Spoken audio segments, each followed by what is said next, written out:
merci. C'est le mot le plus important que je voulais faire parvenir à un maximum d'abonnés, étant donné que statistiquement, 40 à 60% des personnes quittent la vidéo avant les 30 secondes.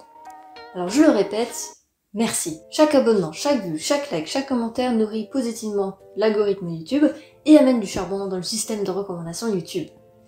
Et je ne sais pas si vous l'avez déjà remarqué, mais j'ai fait le choix de ne jamais vous demander de vous abonner, de liker ou de commenter sans but, parce que de une, je n'ai pas envie que vous perdiez 5 secondes de votre temps à entendre ça à chaque vidéo, et deux, je préfère savoir que vos commentaires et abonnements résultent d'une décision qui est la vôtre. Déjà, vous m'accordez du temps, ce qui est énorme dans ce monde hyper saturé d'informations, et je suis sincèrement touchée par toutes les personnes qui choisissent de s'abonner ou de liker ou de commenter. Plus que du temps, c'est du soutien que vous m'accordez, donc merci. L'aventure YouTube a démarré en avril 2021 et plus d'un an et demi plus tard, j'ai publié 31 vidéos et accumulé grosso modo 838 abonnés au moment où je tourne. Et avec cette vidéo bilan et perspective, j'ai deux objectifs. Elle va me servir de journal de bord d'année en année. Je vais pouvoir suivre mon évolution de bébé youtubeur à une référence en vulgarisation de la santé animale. Et deuxièmement, vous expliquer un peu mes réflexions sur comment je construis cette chaîne et sur ce que j'ambitionne pour la suite. Je n'ai pas du tout optimisé mon script pour accrocher votre attention. Je m'adresse vraiment aux vrais de vrais, qui sont intrigués par ce que je fais, comment et pourquoi. Je vais subdiviser la vidéo en deux parties, rétrospective et coulisses, et puis perspective.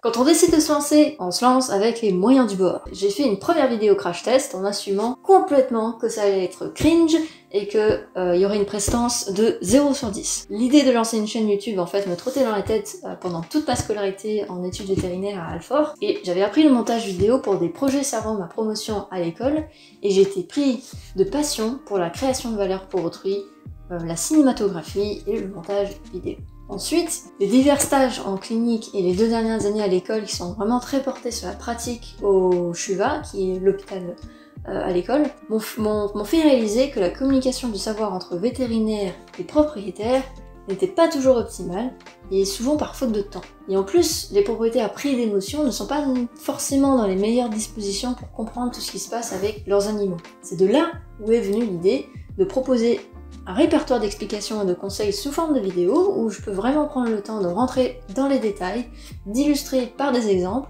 aux propriétaires qui en souhaitent en savoir plus. Je veux que quand vous sortez d'une consultation où vous apprenez que votre chat est diabétique, vous puissiez trouver un endroit à tête reposée où cette maladie soit détaillée simplement, efficacement, et où vous pouvez consolider vos connaissances là-dessus. Il n'y a pas de raison que la médecine soit floue pour vous, vous êtes acteur à part entière de la santé de votre animal, et j'estime que toute personne doit comprendre ce qu'il se passe.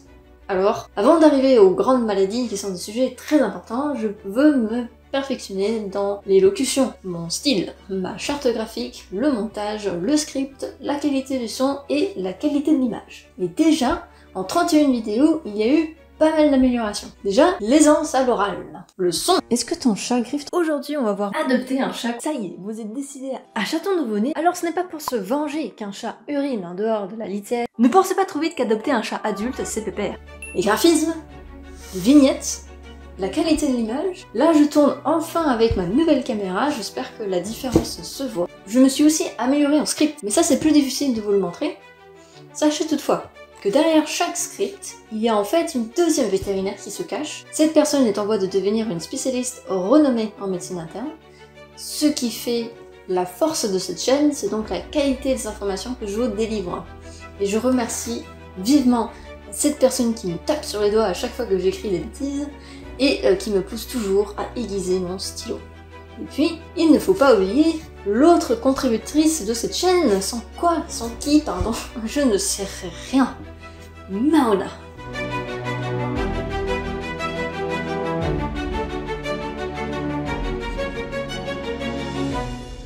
Cette année, j'ai aussi développé deux autres choses, des fiches synthèses et un compte Instagram.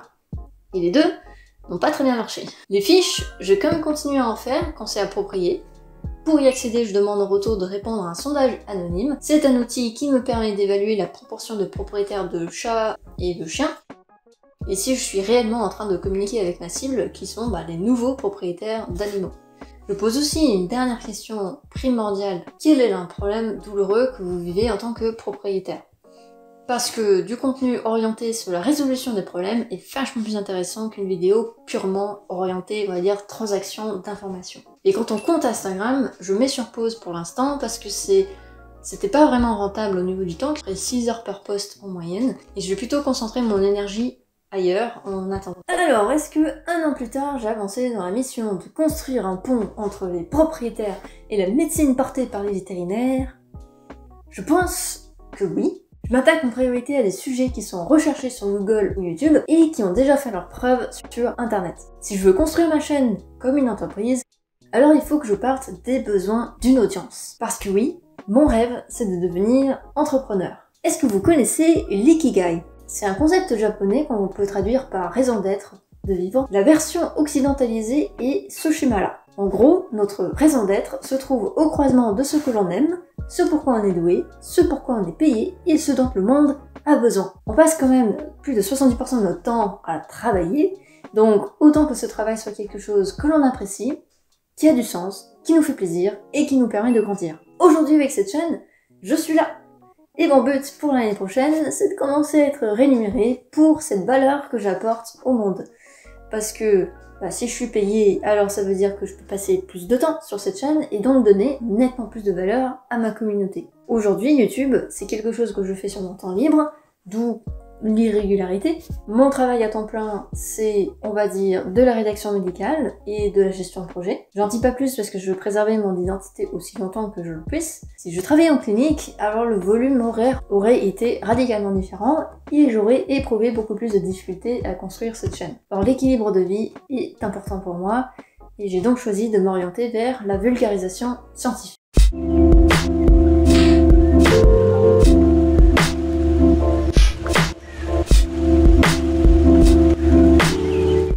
Perspective. J'ai 3 objectifs business majeurs. Premièrement, produire 20 vidéos sur YouTube. Deuxièmement, avoir 100 € de chiffre d'affaires. Et troisièmement, lancer une newsletter et rédiger au minimum 12 mails. C'est des objectifs normalement atteignables sans me mettre dans le rouge en termes de temps à passer. 20 vidéos, ça devrait le faire puisque j'essaie de produire en moyenne 2 vidéos par mois. Et je sais que c'est la limite maximum que je peux me donner sur un an. Avoir 100 € de chiffre d'affaires, c'est plus à titre symbolique qu'autre chose puisqu'en gros, le défi que je me lance, c'est de répondre à qu'est-ce que je peux bien tester comme business model qui me permettra de gagner les premiers euros. Ce qui me ferait kiffer, c'est de vendre des produits ou des formations. Et dans les tuyaux, j'ai 2 produits très distincts en construction. Un jeu, l'Escape Game, c'est une histoire d'un chat qui veut échapper à sa propriétaire qui le cherche pour le mettre dans la caisse. Et la deuxième chose, c'est une formation sur comment apprendre des commandes à son chat. Par contre, je ne sais absolument pas si ces 2 choses-là vont trouver un marché, s'il y aura des personnes qui seraient vraiment prêtes à acheter tout ça. Du coup, avant d'aller plus loin, je me dis, avant de produire quelque chose qui n'intéresserait potentiellement personne, je vous mets en description un lien où je vous offre le premier chapitre de l'Escape Game. C'est monté dans PowerPoint.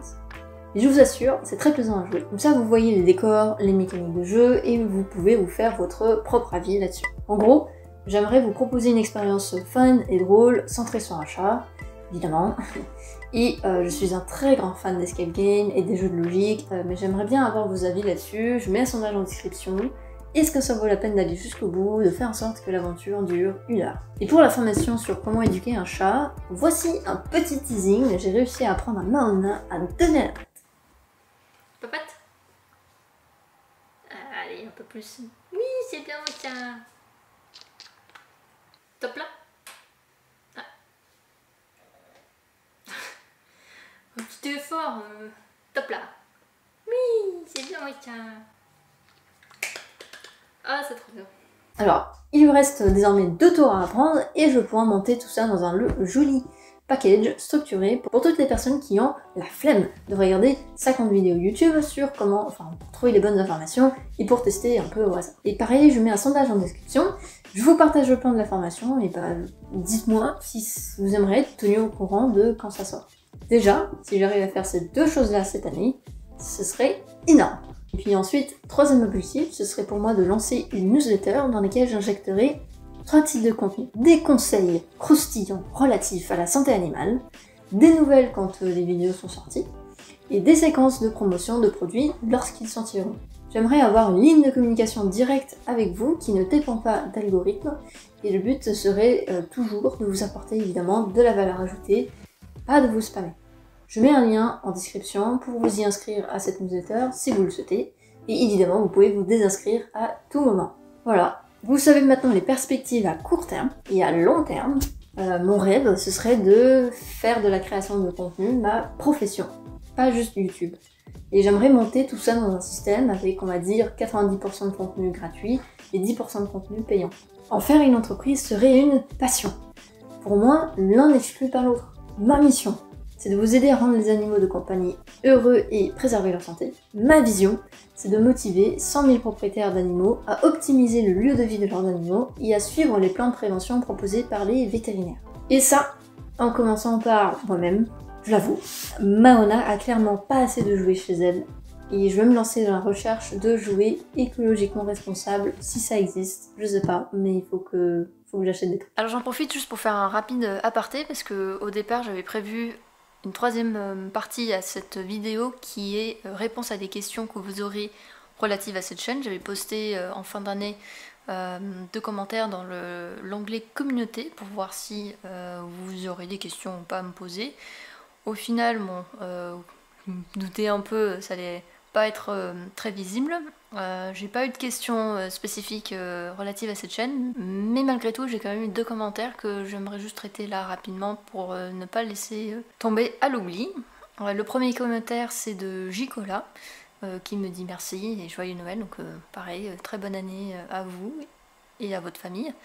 Il me demande de développer des vidéos relatives aux comportements animaux et Jicola m'a aussi partagé un lien vers une vidéo réalisée par Claude Beata qui est un vétérinaire spécialiste en comportement, et je suis allée voir et je trouve ça super intéressant en fait, et en fait ça me donne plutôt envie de faire une vidéo réaction à la vidéo Au risque d'aimer par Claude Beata, parce que c'est quelque chose, enfin le sujet est super intéressant, il aborde l'attachement entre le propriétaire et l'animal, remet même en question le terme de propriétaire, et moi je suis plutôt alignée là-dessus, hein, c'est un terme qui me déplaît, mais je trouve que oui, ça peut être un bon sujet de vidéo, juste en mode chill, podcast, sur c'est quoi la relation que nous avons avec nos petits animaux.